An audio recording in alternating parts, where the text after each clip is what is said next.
বাংলাদেশের জাতীয় ফল কাঁঠাল। এত ফল থাকতে এই কাঁঠালকেই কেন জাতীয় ফল করা হলো? কাঁঠালের কি এমন গুণাগুণ? এটা কি অনেকেই জানে না এবং এই গরমকালে কাঁঠাল খেতেও চায় না। এই দেখেন কাঁঠাল এভাবে সুন্দর করে ভাঙতে হবে। কাঁঠালের এই যে বাইরের আবরণটা রয়েছে, এই যে খোসাটা রয়েছে, এটাও কিন্তু অনেক পুষ্টিকর। গরু এবং ছাগল বা গবাদি পশুর খুব উন্নত মানের একটি খাবার। প্লাস এই যে মোচকাটা রয়েছে, এটাও কিন্তু খুব পছন্দের খাবার। পাশাপাশি এই যে কাঁঠালের যে কোয়াগুলা রয়েছে, এগুলো কিন্তু খুব সুস্বাদু। এই দেখেন আমি একটা খাচ্ছি, খুব সুস্বাদু।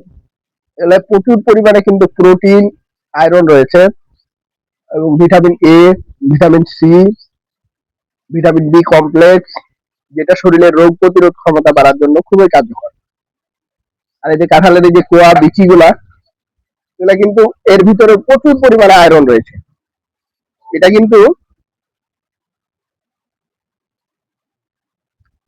বিচি কিন্তু ভেজে ভর্তা করে খাওয়া যায়, আবার সিদ্ধ করে ডাল দিয়ে সুন্দরভাবে রান্না করে তরকারিও খাওয়া যায়।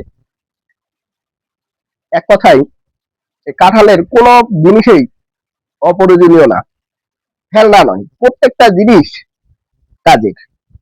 আর অনেকে মনে করে যে কাঁঠাল খেলে গরম লাগবে, আসলে গরমের দিনেরই তো ফল কাঁঠাল, একটু আধটু গরম লাগতেই পারে, কিন্তু এটা খেলে শরীরের অনেক ধরনের ভিটামিন এবং আয়রন, এছাড়া ভিটামিন এ, বি, সি, এগুলার ঘাটতি পূরণ হয়।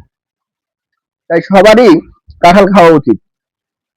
আর এজন্যই হয়তো বাংলাদেশের ফল বিশেষজ্ঞরা এই কাঁঠালকে জাতীয় ফল হিসেবে ঘোষণা দিয়েছে।